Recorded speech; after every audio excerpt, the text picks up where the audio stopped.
Hello everyone and welcome back once again with after a very long time like ठीक है ना। जो भी लोग वीडियो देख रहे हैं उनके लिए तो भैया बहुत लंबे अरसे के बाद हम लोगों ने शुरुआत की है। पिछला 8-10 दिन बहुत लंबा चौड़ा गैप हो गया था, टेस्ट वगैरह भी थे, लेकिन कोई ना, फिर से we are back. So what we are going to start right now is chapter number 2 of geography class 10th। तो class 10th geography second chapter and basically the chapter is forest and wildlife resource, forest and wildlife resource। चलिए फटाफट से कुछ basic सा topic कर लेते हैं। सब लोग फटाफट से पहले बुक निकाल लो, सबके पास बुक होना चाहिए and then it become easy for you guys to tick.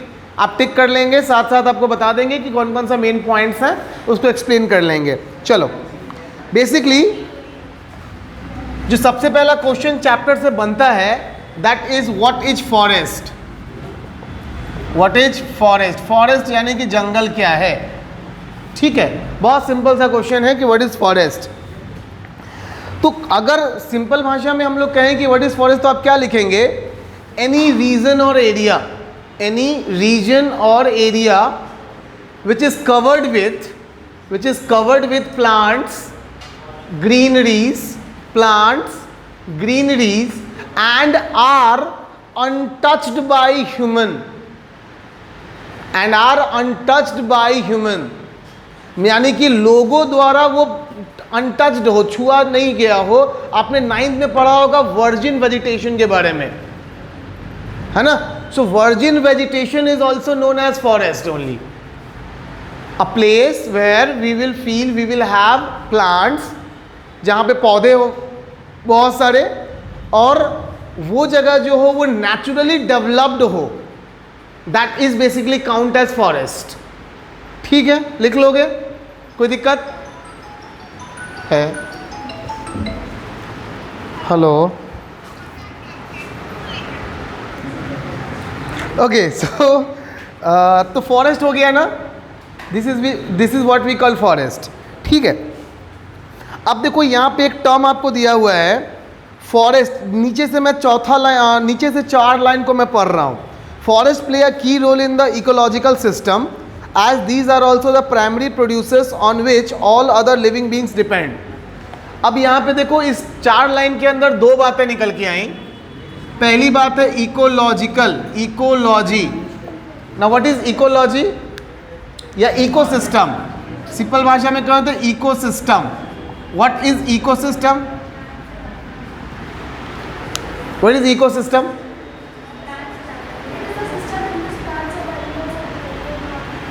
Means simple भाषा में कहें तो a system where plants, flora and fauna both incorporate each other and creates a balanced system। जहाँ पे प्लांट्स और एनिमल यानी कि फ्लोरा एंड फाउना दोनों मिलके एक संतुलित ऐसा इन्वायरमेंट, वातावरण तैयार करेंगे जो कि दोनों को क्या प्रदान करेगा? एक डिपेंडेंसी प्रदान करेगा, है ना। इन शॉर्ट अगर बहुत सिंपल तरीके से याद रखना है तो क्या याद रखोगे? Food chain. फूड चेन को याद कर लो। The dependency between plant and animal is somehow link with food chain, है ना, या फूड वेब जिसको बोलते हैं। So ecosystem is that. अब यहाँ पे एक और वर्ड आएगी डिपेंडेंसी, मैंने वही बता दी कि they all depend on each other for fulfilling their what food needs, है ना। अच्छा, एक और चीज है, यहाँ पे प्राइमरी प्रोड्यूसर वर्ड यूज किया गया है। प्राइमरी, उस 4 लाइन में primary producer. Who are the primary producers? Who are the primary producers? Plants. हमेशा याद रखिएगा कि प्लांट्स या द फ्लोरा जो बोलो आप, they are called the primary producers, है ना। रीजन क्या है कि दे कैन ओनली प्रोड्यूस। आप सबको पता है ना, बचपन में अभी तक आपने सुनते आए होंगे कि भैया हमने रात के समय, शाम में कोई पूछ देता है कि मम्मी क्या कर रही है, तो हम लोग भी धड़ल्ले से बोल देते हैं कि मम्मी खाना बना रही है ना। लेकिन ये 100 नहीं 200% गलत है, पाप है। पढ़े लिखे लोग हैं आप यह पाप बिल्कुल ना करें। आज के बाद कोई पूछे कि मम्मी क्या कर रही है तो कृपया कभी ये मत कहें कि खाना बना रही हैं, खाना पका रही हैं। दोनों में बहुत अंतर है। खाना बनाने का मतलब है यू ट्राई टू से कि आपकी मम्मी के अंदर क्लोरोफिल है, जो गैस की गर्मी में है नहीं, वो क्लोरोफिल की उपस्थिति में आपकी मम्मी गैस की गर्मी में खाना बनाने का काम कर रही है, फोटोसिंथेसिस। तो चूँकि वो माँ है तो उनके प्रोसेस को कहेंगे मोटोसिंथेसिस ना, but she is doing not, वो पकाती हैं क्योंकि क्या है वो, she is a secondary producer, है ना। नहीं, फीलिंग पे कहीं चले जाए, we are the secondary producers, we are not the primary. So याद रखना, primary producers are the plants which belongs to forest, ठीक है। हम उनसे क्या करेंगे, रॉ मटेरियल ऑब्टेन करते हैं and then we will just go through the process of cooking and thus we are called secondary producers, ठीक है। डन, यहां तक क्लियर है। चलिए आगे बढ़ते हैं। Next topic is given here, biodiversity और बायोलॉजिकल डाइवर्सिटी। आपसे 1 नंबर का क्वेश्चन ये आ सकता है कि what do you mean by biodiversity या what do you mean by biological diversity. तो देखो, पहली बात तो इसको आप तोड़ के समझो, बायोडाइवर्सिटी। देखो, इट्स अ बाइसिलेबिक वर्ड, मैं हमेशा सिलेबल की चर्चा करता हूं, तो सिलेबल बाइसिलेबिक 2 वर्ड से मिलकर बना है, बायो एंड देन डाइवर्सिटी, है ना। The word bio means life, सबको पता है आप लोगों को, एंड डाइवर्सिटी का मतलब होता है ना, वैरायटी या विभिन्नता, हिंदी में बोलेंगे विभिन्नता, यानी कि जैविक विभिन्नताएं, है ना। बहुत सारे जीव, उनके अलग अलग बहुत सारे प्रजाति के जीव को हम लोग बायोडाइवर्सिटी बोलेंगे। क्या लिखा है इसमें, बायोडाइवर्सिटी और biological diversity is immensely rich in wild life and cultivated species. अच्छा, रिच कहने का मतलब यहाँ पे क्या है, रिच कहने का मतलब यहाँ धनी नहीं है, धनी का मतलब इसके पास बहुत सारा पैसा होता है।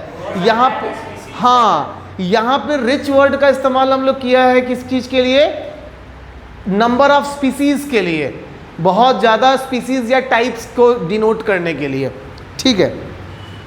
Cultivate species diverse in form and function but closely integrated in a system through multiple network of interdependency.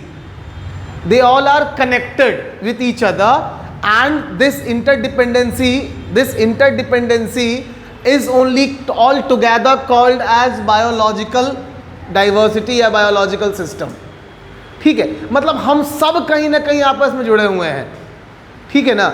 आपसे 5 किलोमीटर दूर अगर कोई पौधा या कोई पेड़ है, कहीं आ जाइए, कोई अगर पौधा या पेड़ अगर है कहीं पे, तो somehow it is also connected with us, for we are connected with it for oxygen may possible, for controlling the you can say carbonization may possible, for maintaining the global warming may possible, है ना। तो किसी न किसी तरीके से हम जुड़े हुए तो हैं उससे, ठीक है।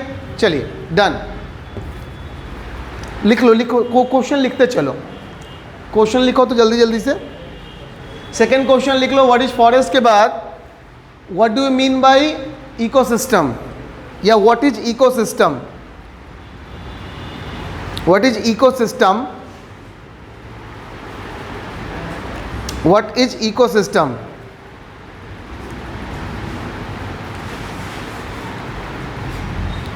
व्हाट इज इकोसिस्टम हो गया। अगला क्वेश्चन आप लिख लीजिए, वही वाला ब्रैकेट में से, मतलब जो बॉक्स है उसमें का, है ना। That what do you mean by biological diversity, what do you mean by biological diversity. Done,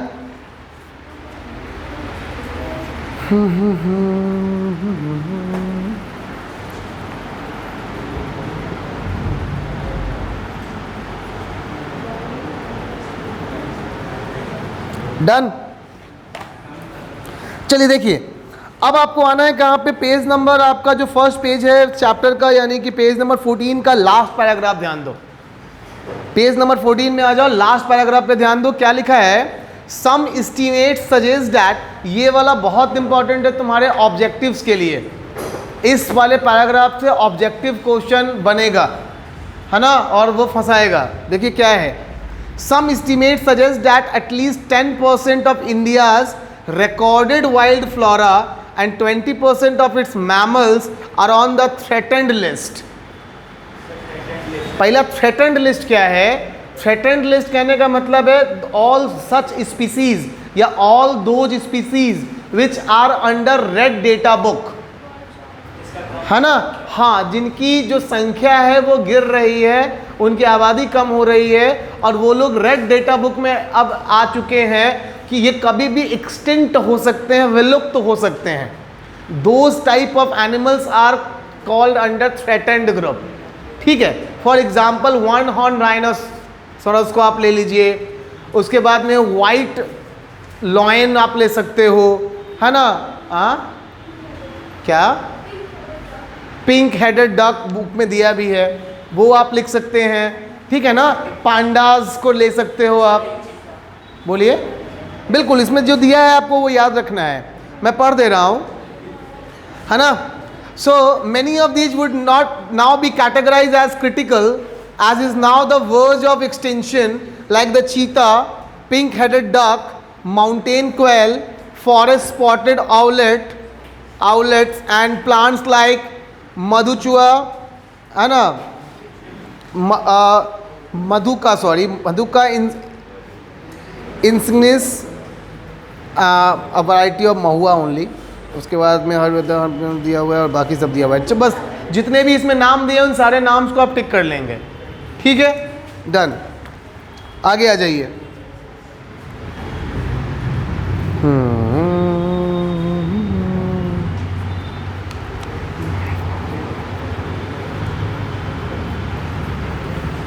चलो अब आ जाओ सीधे नेक्स्ट पेज में। नेक्स्ट पेज का सेकंड पैराग्राफ में आओ। सेकंड पैराग्राफ में एक फुल फॉर्म है, उस फुल फॉर्म को पहले बात अंडरलाइन कर लो। फुल फॉर्म क्या चीज का है? IUCN दिया हुआ है, international union for conservation of nature and natural resources. देखो सेकंड पैराग्राफ में दिया होगा, ध्यान दो पिक्चर के नीचे, फिगर 2.1 के नीचे, international union for conservation of nature and natural resources, IUCN। ठीक है, देखो इस IUCN से दो टाइप के क्वेश्चन बनते हैं। पहले लिखिए, आप क्वेश्चन लिखिए, मैं बोल रहा हूं। what is IUCN? Mention its role. What is IUCN? Mention its role. IUCN क्या है और हाँ मदद करती है, उसका डेटा रिकॉर्ड करती है। वही बता रहे हैं कि ये पहली बात तो क्या है और दूसरा कि इसका काम क्या है। तो सबसे पहले ये क्या है, तो इसमें आप इसका फुल फॉर्म डाल देंगे, है ना? That international union for conservation of nature and natural resources. दूसरी बात एक दिमाग में रखना, अगर ये समझ में ना आए, कभी भी वर्ड अगर इंटरनेशनल लग जाए और आपको ये एग्जैक्ट समझ में नहीं आए कि ये जो ऑर्गेनाइजेशन है पर्टिकुलरली किसके कंट्रोल में है, तो वहाँ पे एक तुक्का लगाना। वो तुक्का होगा क्या? United Nations. नहीं, मोस्ट ऑफ द केसेस में इंटरनेशनली कहीं भी ग्लोबली अगर कोई काम किया जा रहा है या फिर कोई प्रोजेक्ट या फिर कोई अगर ऐसी ऑर्गेनाइजेशन रन की जा रही है, तो it is mostly done by United Nations and its wings. ठीक है, मोस्टली, मैंने ये नहीं कहा कि हमेशा होगा। तो आपका चांसेस हो जाएंगे 99%, 95% तक सही होने के यूनाइटेड नेशन के नाम पर। क्लियर है बात? चलिए डन। अब इनके काम को जान लीजिए। तो इनका सबसे पहला काम क्या है? इनके नाम से इनका काम डिराइव कर लो। क्या है? Conservation of nature and natural resources. तो number 1 work is the conservation of natural things. ठीक है, अब जरा ऐसे समझो, आंसर डिराइव कैसे किया जाता है वो सीखो सब लोग, कि कैसे आप एट अ टाइम ना याद होते हुए भी क्वेश्चन बना के लिख सकते हो। हम जो आपको कल बोले थे कि भैया 34 पेज लिखे, 33 पेज लिखे, भगवान कसम बोल रहे हैं, पढ़े कुछ नहीं, at a time question answer बनाते थे और उस पेपर पे लिख के चले आए। माता नहीं ऐसा नंबर भी ठीक आएगा। अब देखिए कैसे कैसे बनेगा। को क्या है क्वेश्चन में? इसमें क्या दिया है? Its work mainly to conserve. सवाल है कंजर्वेशन कब होगा? कंजर्वेशन आप किसी चीज का कब करेंगे? फर्स्ट ऑफ ऑल जब आपके पास उसके रिगार्डिंग फैक्ट होगा। सो आप ये लिख सकते हो ना कि its work to collect data या फैक्ट्स रिगार्डिंग नेचुरल या फिर फ्लोरा एंड फौना। तो पहला काम तो इसका हो गया ना जी, कि फ्लोरा एंड फौना के रिगार्डिंग डाटा या फैक्ट्स को कलेक्ट करना, क्योंकि जब तक फैक्ट ही नहीं होगा कंजर्व क्या होगा। मेरा काम है बच्चों को पढ़ाना, तो जब तक पहले बच्चे नहीं होगा तो हम पढ़ाएंगे किसको। तो सबसे पहला रोल तो हो गया बच्चा जमा करना, क्लियर हो गया। तो फैक्ट्स जमा करना पहला काम हम लिख सकते हैं। अब जब फैक्ट्स जमा हो गया, जब स्टूडेंट्स तुम लोग जमा हो गए, तब उसके बाद सेकंड काम क्या किया कि सबको क्लासिफाई किया क्लास वाइज। 7 का बच्चा 7 में जाओ, 8 का बच्चा 8 में जाओ, 9 का 9 में जाओ, 10 का 10 में आओ। नहीं, means classification of all this flora and fauna based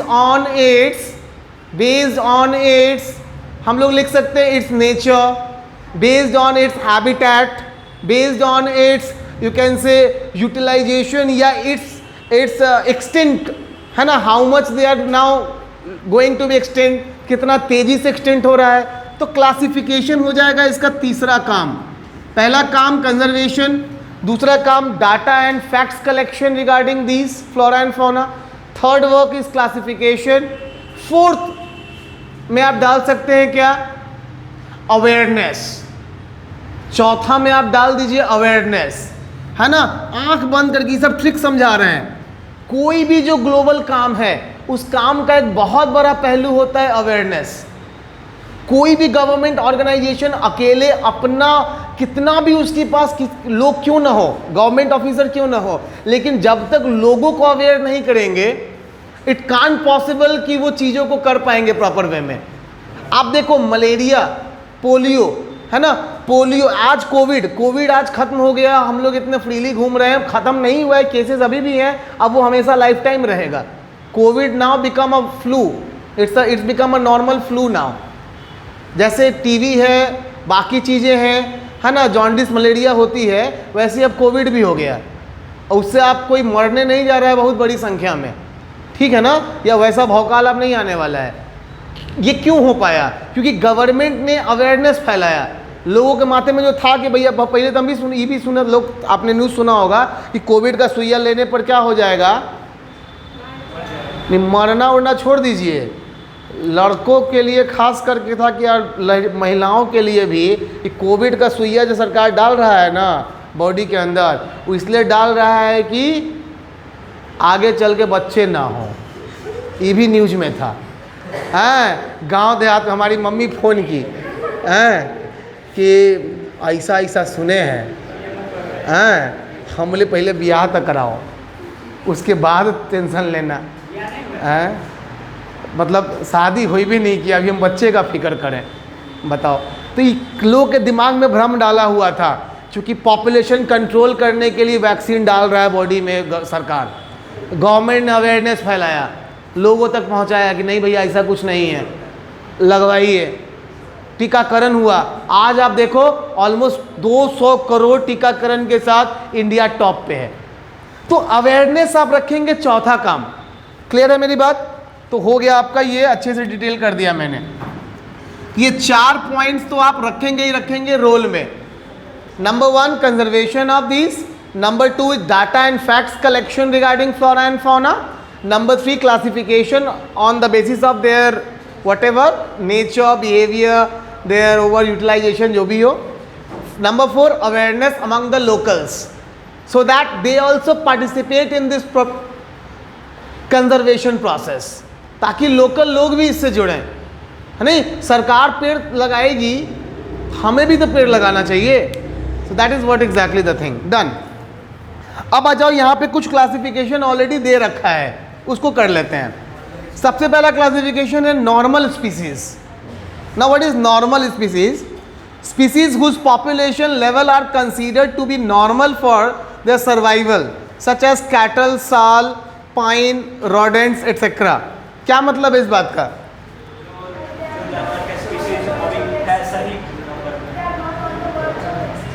ठीक है, मतलब सिंपल भाषा में भतेड़े पड़े हुए हैं, नहीं ये ख़त्म नहीं होने वाले हैं, आराम से बहुत इनकी संख्या, जैसे गाय हो गया, भैंस हो गई, बकरी हो गई, आप पेड़ में आ जाओ तो आम का पेड़, लीची का पेड़, है नहीं, आम, लीची, बरगद हो गया, ये सब चीज़ का पेड़ आपको नॉर्मली जो देखने को मिल जाए, that is come under normal condition, normal species, ठीक है।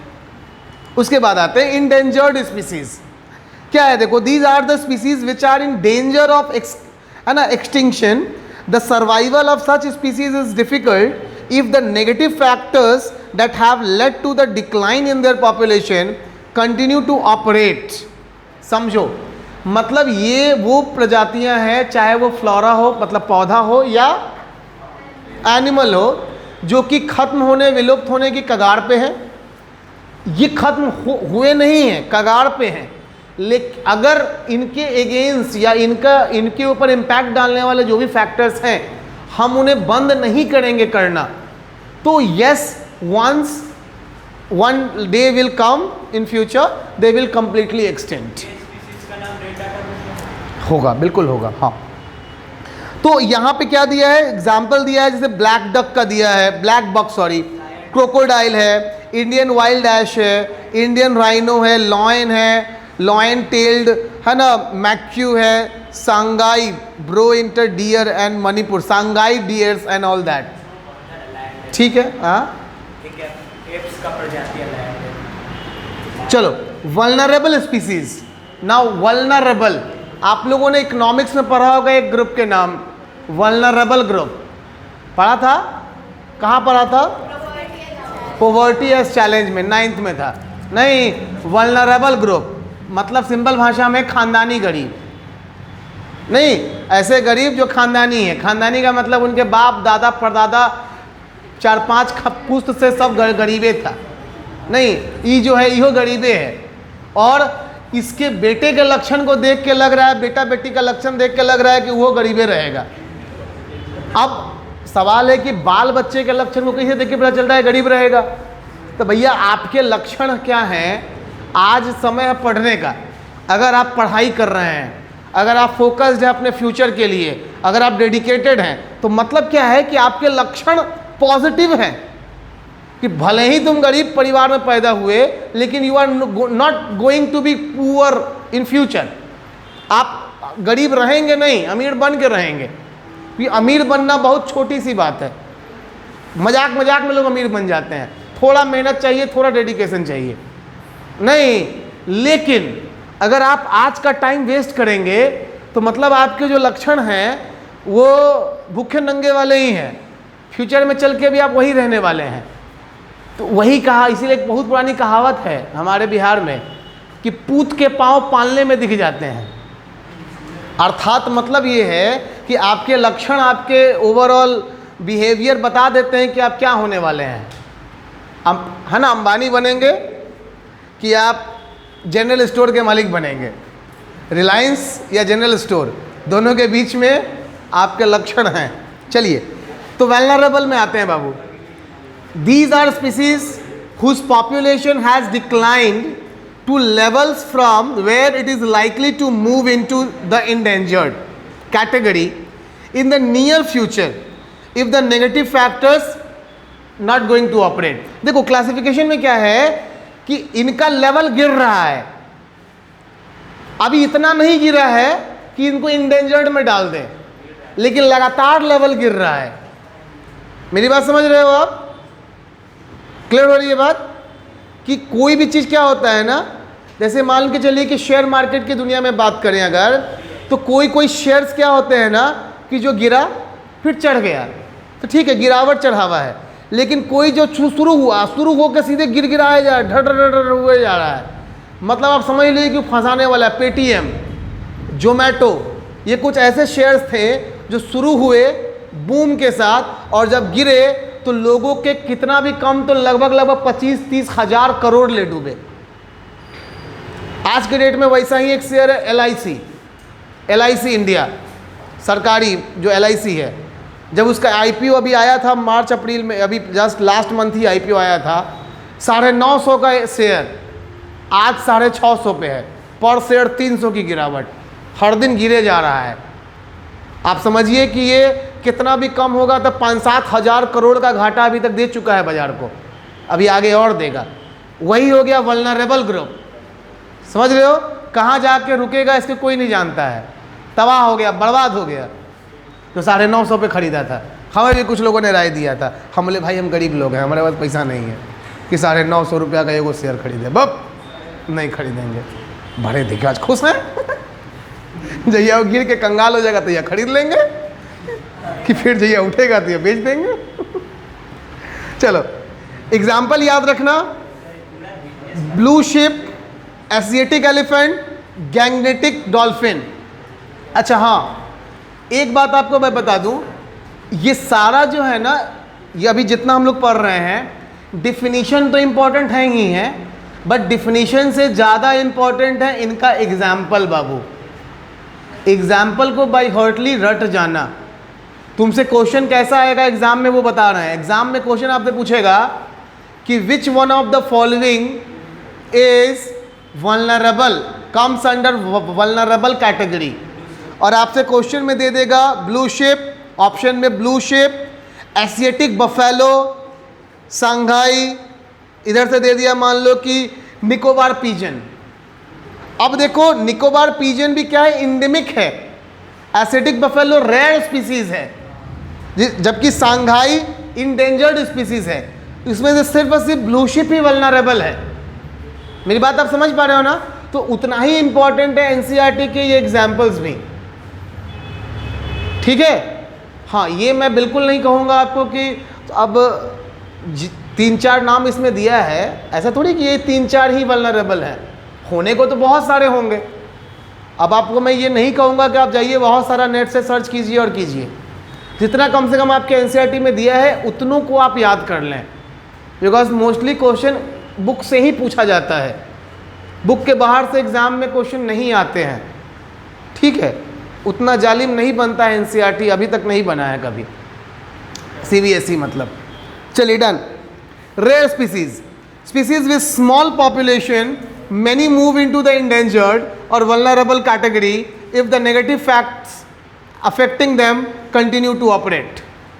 फिर से वही बात है कि ये लोग, इनकी संख्या बहुत कम हो चुकी है और ये एकदम गोल के कगार पे खड़े हैं, है ना। आप कुछ ऐसे समझ लीजिए इसको कि ये है वो बॉर्डर लाइन जिसके इधर जाते ही एक्सटिंक्ट हो जाएगा, सिटी ना, अच्छा एक्सटिंक्ट हो जाएगा। अब इस बॉर्डर लाइन की तरफ एक कमान है। अब यहाँ आ गया नॉर्मल स्पीसीज जो एकदम बढ़िया से इससे बहुत दूरी बनाए हुए हैं। नॉर्मल स्पीसीज के बाद जो दूसरे कैटेगरी पे आ गया वो है आपका वल्नरेबल, ठीक है। जो यहाँ पे आ गया वो है आपका वल्नरेबल स्पीसीज, ठीक है। मतलब ये इनकी संख्या अभी है, इतनी है कि ये चलेंगे, लेकिन अगर इन पे ध्यान नहीं दिया गया तो ये हो जाएगा। सबसे लास्ट में यहाँ आता है इंडेंजर्ड वाले। इंडेंजर्ड स्पीसीज जो है वो इस कैटेगरी में है कि जो एकदम एक टपकी के साथ एक्सटिंक्ट, ठीक है, एकदम लास्ट पायदान पे खड़ा है ये। उसके बाद किस कैटेगरी में पहुंच गया? Rare species. अब देखो रेयर के बाद आ गया endemic. These are species which are only found in some particular areas, usually isolated by nature or geographical barrier। Basically all those species which we found in only a particular region, आपको ये हर जगह देखने को नहीं मिलेगा। Example के तौर पे अगर मैं बोलूँ, आ जाओ, एग्जाम्पल के तौर पे अगर हम बोलें तो सपोज कर लो कि camel, you rarely found camel in Bihar, है ना। बिहार, यूपी, वेस्ट बंगाल, इन जगहों पे आपको कैमल नहीं मिलेगा देखने को, ठीक है, क्योंकि कैमल कहाँ है? राजस्थान में है, मतलब डेजर्टेड एरियाज में है। सिमिलरली अगर हम बात करें याक की, याक, है ना, तो जो भी हिली एरियाज है वहाँ हमें देखने को मिलेगा, है ना। पौधे में भी अगर बात करें कि अगर कोई इसे शौक से लगा रखा है तो अलग बात है, otherwise Apple tree, you will not found Apple tree in part of Bihar, UP. यहाँ एप्पल आपको नहीं मिलना है। एप्पल की बात करें, उसके अलावा अपना जो लीची की तरह होता है, क्या बोलते हैं उसको? स्ट्रॉबेरी। स्ट्रॉबेरी लगा लो यहाँ पे, होगा ही नहीं, उगेगा ही नहीं, समझ गए। तो ये वो कुछ ऐसे पौधे या जानवर हैं which generally we observe in some special areas, ठीक है। जैसे निकोबार पीजन का इसमें नाम दिया होगा, है ना। निकोबार पीजन हो गया, अंडमान टील हो गया, अंडमान का वाइल्ड पिग हो गया, mithun in Arunachal Pradesh, all these are the you can say isolated species, endangered species of that particular place. ठीक है, लास्ट है अपना extinct. These are the species which are not found after searches of known or likely areas where they may occur. A species may be extinct from a local area, region, country या continent or from the entire earth. ठीक है, simple भाषा में वो प्रजातियां जो कि पूरी तरीके से विलुप्त हो चुकी हैं, खत्म हो चुकी हैं, या हो सकता है कि किसी रीजन से खत्म हुई हो, किसी देश से, किसी कॉन्टिनेंट से, या पूरे अर्थ से ही खत्म हो गई हो। एग्जाम्पल के तौर पे आप डायनासोरस ले लीजिए ना, पूरे अर्थ से डायनासोरस की सारी प्रजातियां खत्म हो चुकी हैं, कहीं नहीं है, वो एक्सटिंक्ट हो गया बिल्कुल। इसमें कुछ दिया है आपको example such as Asiatic cheetah, pink head duck can be done है बात। तो हमारा क्लासिफिकेशन हो गया। ठीक है, चलो आगे आ जाओ। अब देखो एक छोटा सा दिया हुआ है आपको एशियाटिक चीता के बारे में, वेयर डिड दे गो, है ना, इसको बाद में करेंगे, आगे आओ।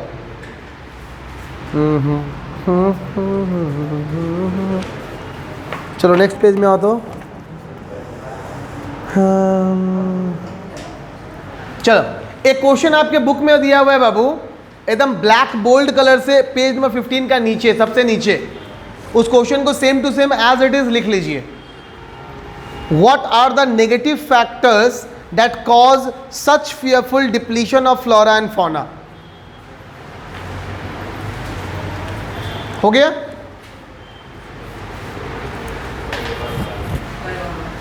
धन्यवाद बाबू। देखिए बुक में है, अच्छा आप लोग के पास बुक नहीं है। क्वेश्चन है बाबू, what are the negative factors that cause such fearful depletion of flora and fauna?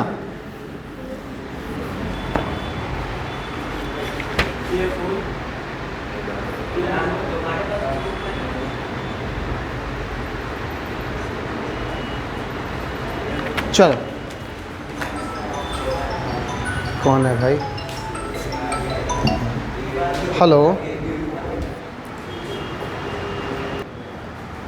चलो तो बाबू हमारा क्वेश्चन ये है बड़ा सिंपल सा, कि वो कौन कौन से कारण हैं जिनकी वजह से ओवरऑल हमारा फ्लोरा एंड फौना डिप्लीट हो रहा है। ठीक है, चलिए कभी भी दिमाग में रखना इस बात को, सब सारे क्वेश्चंस के लिए दिमाग में रखना, ऐसा क्वेश्चन कभी भी आए, चाहे वो इकोनॉमिक्स में हो, चाहे वो ज्योग्राफी में हो, कि why anything is declining.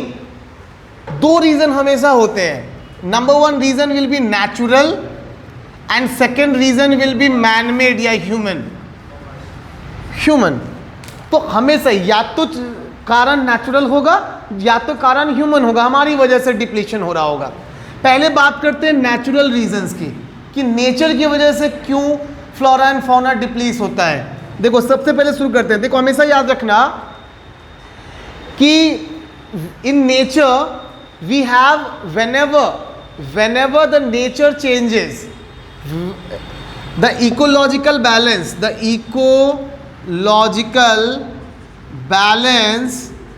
disturbed। ठीक है, जब भी कुछ ऐसा हुआ है, चाहे वो अर्थक्वेक की वजह से हुआ हो, है ना, चाहे वो आपका लैंडस्लाइड की वजह से हुआ हो अगर हिली एरिया है तो, चाहे वो आपका सुनामी की वजह से हुआ हो अगर वो कोई भी मतलब you can say coastal area है तो। सो ड्यू टू अर्थक्वेक में पॉसिबल, ड्यू टू लैंडस्लाइड में पॉसिबल, ड्यू टू सुनामी में possible, due to volcanic eruption में possible. So this kind of natural disaster because of any kind of famine it may possible, है ना। Thunderstorm, बिल्कुल famine आ गया, महामारी, जैसे याद कीजिए एक समय था जिस समय काला ज्वर चला, काला ज्वर, गांव के गांव खत्म हो जाते थे बुखार की वजह से। तो कहने का मतलब है कि ऐसा कुछ भी जो नेचुरली हुआ हो, है ना, उस टाइप के इवेंट को हम लोग नेचर में डालेंगे, because of that may possible. Ecological balance का डिस्टर्ब होना क्या है? अब ऐसा समझिए, ऐसा बहुत सारे जियोलॉजिस्ट ये मानते हैं कि डायनासोरस डाइड या they become extinct because of lack of food, खाने की वजह से। क्योंकि dinosaurs are also herbivorous and carnivorous, वो भी हार्बिवोरस और कार्निवोरस दोनों टाइप के हुआ करते थे। इट मे पॉसिबल, ऐसा मे पॉसिबल हुआ होगा कि जो किसी एक पर्टिकुलर जगह में जहाँ भी उनकी प्रजाति रही होगी, उस जगह के हार्बिवोरस एनिमल्स या हार्बिवोरस जो रहे होंगे वो सारा पेड़ पौधा जो भी रहा होगा क्वांटिटी में, उसको खा के ख़त्म कर गए। अब वो उनको खा गए, कार्निवोरस वाले उनको खा गए। इस तरीके से फाइनली जब कार्निवोरस ज़्यादा आक्रामक होने की वजह से हार्बिवोरस को खा गया, तो फिर हार्बी तो बचा ही नहीं और प्लांट खाएगा नहीं, तो आगे चल के भूख के मारे वो भी मरेगा। चूंकि कार्नी मर गया, हार्बी मर गया, तो ओमनी रह के क्या करेगा? वो भी धीरे धीरे ख़त्म हो जाएगा। तो चीज़ें बहुत लोग ऐसा मानते हैं कि खाना ना होने की वजह से। आप लोग का बायोलॉजी में इवोल्यूशन चैप्टर में भी सर पढ़ाएंगे, या आपने पढ़ा होगा कि जिराफ्स की जो हाइट है गर्दन की, that increased because of the reason food, वो भी खाने की वजह से बढ़ा है ना?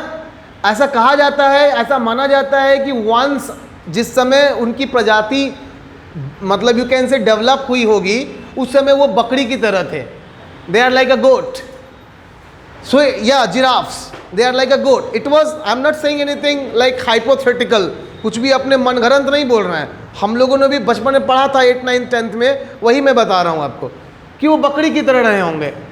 फिर जिस एरिया में वो रहे होंगे, उस एरिया में क्या हुआ कि जब एक लेवल पे जहाँ तक उनकी गर्दन पहुँच रही थी, सारे पत्ते जब खत्म हो गए, ग्रीनरी खत्म हो गया, दे नाउ स्टार्टेड, है ना, स्ट्रेचिंग देयर नेक टू ईट।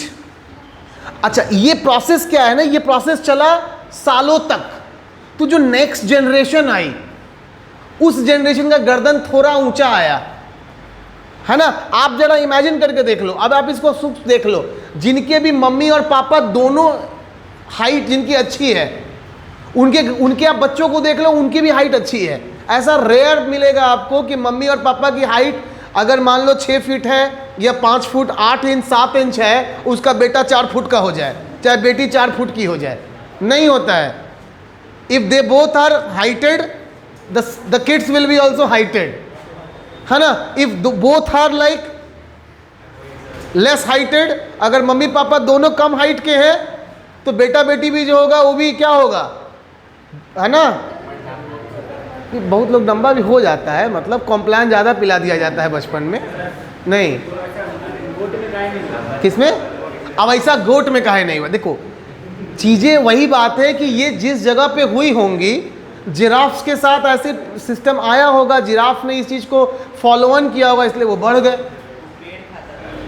नहीं, बंदर और ह्यूमन, कुत्ता बिल्ली गाय सब एक साथ था, एक जैसा था। ह्यूमन ही क्यों इतना डेवलप हुआ? गाय भैंसी भी हो जाता, कुत्ता भी हो जाता, वही बात है। बोलो जी भाई साहब, बोलिए।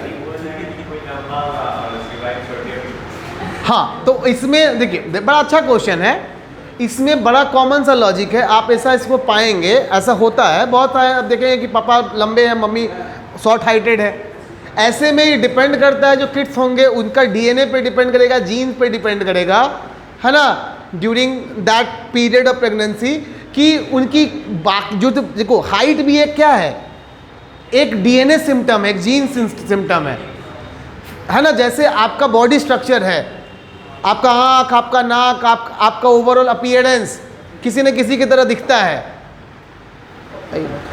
किसी न किसी की तरह ये दिख लीजिए। चलिए डन। तो मैंने आपको नेचुरल बता दिया कि नेचर में हो सकता है, these are become the reason, disturbance या imbalance of ecological system, earthquake, landslide, tsunami, famine, kind of. अब बात करते हैं ह्यूमन की। देखो बाबू, ह्यूमन फैक्टर में जो सबसे पहला फैक्टर आता है, that is the deforestation. Deforestation, the number one factor which pledge, deforestation, जंगलों का काटना, है ना।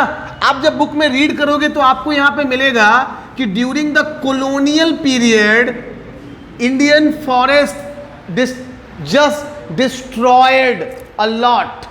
9th में तुमने ऑलरेडी पढ़ा भी होगा कि रेलवे लाइंस के स्लीपर्स को डालने के लिए और रेलवे लाइंस का चैनल बनाने के लिए हजारों की संख्या में पेड़ काटे जाते थे सालाना, है ना।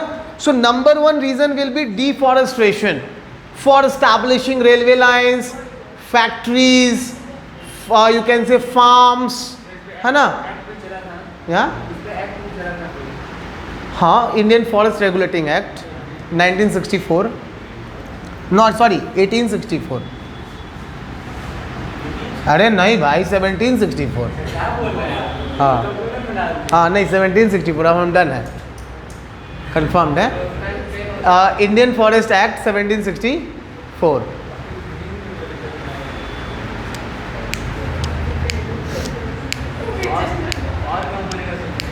नहीं डाइट्रिच ब्रांडिस, हाँ ठीक है 1764 सही है। 1760 ही इम्प्लीमेंटेड दिस, 1761 में ड्राफ्ट हुआ, हाँ उसने बनाया, ग्रुप बनाया, 61 में ड्राफ्ट हुआ, 64 में लागू हुआ, 1764 done.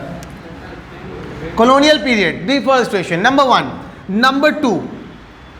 Number two pollution. Pollution में क्या, तो global warming. Number 2, the next reason will be the global warming, like air pollution, water pollution, land pollution, soil pollution means which led global warming, depletion of ozone layer and increase in temperature। अब देखो जब temperature बढ़ता है ना बाबू, तो बहुत सारी चीजें साइमल्टेनियसली होती हैं। कैसे होंगे देखो, because of rise in temperature, number 1 factor what will be happen, the rate of evaporation will increase. जैसे इवापोरेशन का रेशियो बढ़ेगा, ह्यूमिडिटी विल इंक्रीज, आर्द्रता, गर्मी जो है आर्द्रता, उष्णता बढ़ जाएगी, ठीक है।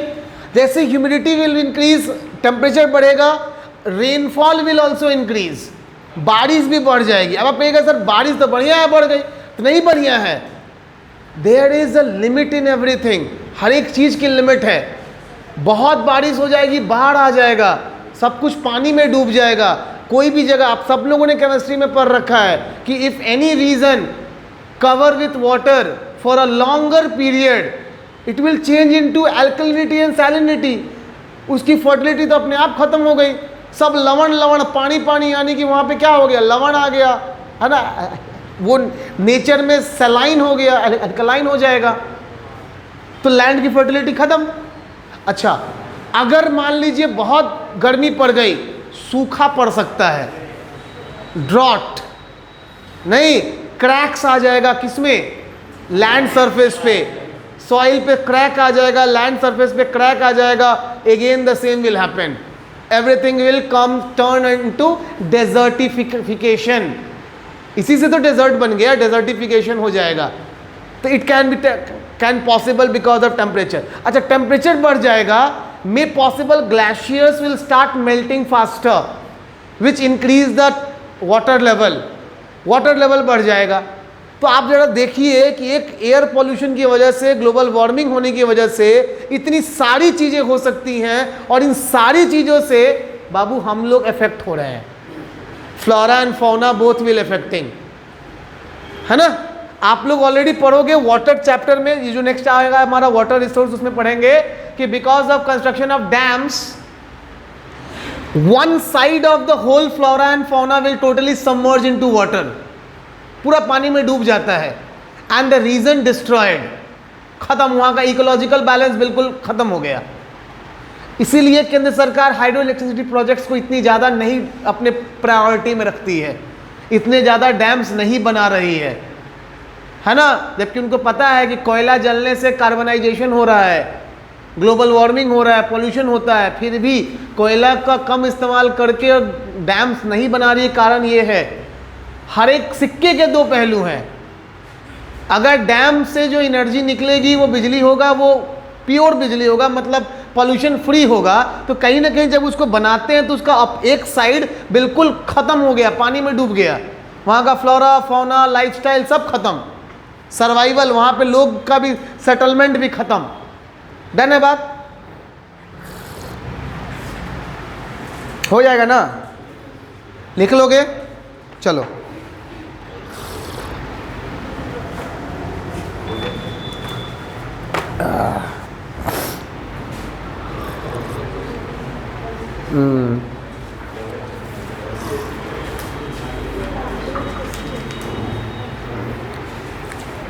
बढ़िया था। चलो एक क्वेश्चन आपके बुक में दिया है पेज नंबर 16 में, are colonial forest policy to be blamed? Are colonial policy forest policy to be blamed? ठीक है, तो देखो basically you can say yes and no also. अगर आपको एक बहुत अच्छा आंसर लिखना है जहां पे आप चाहते हैं कि आपको 3 में 3 मिले और आपका आंसर मतलब नेक्स्ट ईयर छप जाए बुक में कि कोई देख सके आने वाली पीढ़ियों के लिए, तो आप यस भी लिखेंगे और नो भी लिखेंगे। अब यस किस कंडीशन में लिखेंगे, नो किस कंडीशन में लिखेंगे, ये बहुत डिपेंड करता है। सो नंबर 1 देखो, colonial means British. Britishers are always not wrong. ध्यान दीजिएगा, मैं आपको जल्दी से समझाता हूं।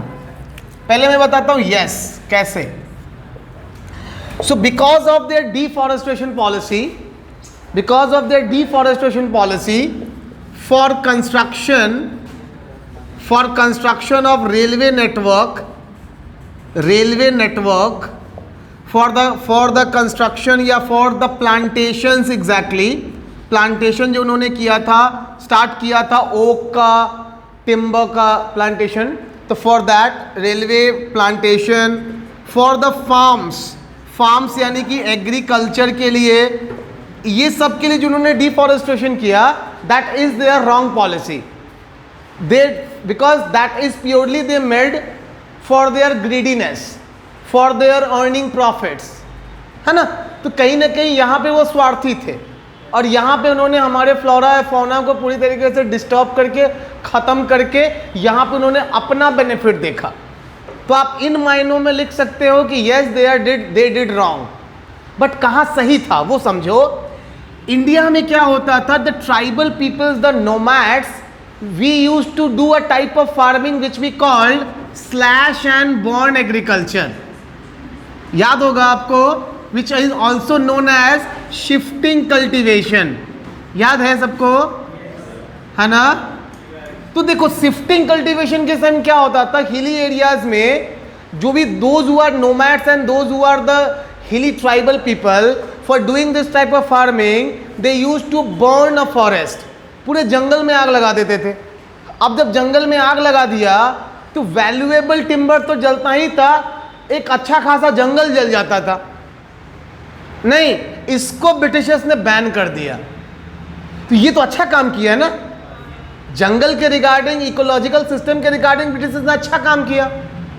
तो देखो जब क्वेश्चन आपसे ये बिल्कुल ना पूछे ना, क्वेश्चन अगर आपसे ये पूछे सीधे तौर पे कि केवल नेगेटिव बताइए, तब आप नेगेटिव लिखिए। सिर्फ पॉजिटिव बताइए, तब आप केवल पॉजिटिव लिखिए। लेकिन अगर क्वेश्चन आपसे नहीं पूछ रहा है कि नेगेटिव या पॉजिटिव, तब आप दोनों लिखिए। आपका आंसर बेस्ट आंसर बनेगा। सामने वाले चेक करने वाले को फील होगा कि ना केवल इसको प्रोज पता है, इनको कॉन्स भी पता है। इस बच्चे को पॉजिटिव नेगेटिव दोनों एस्पेक्ट ये जानता है इस काम का, and he delivered the same. It was appreciated by the teacher with full marks. समझ रहे हैं बातों को आप? तो आप यहाँ पे दोनों बात लिखेंगे कि yes, in these way Britishers did wrong with the Indian ecological system or the Indian forestry, but by banning on slash and burn agriculture they try to save our forest areas and valuable timbers. Done. ठीक है।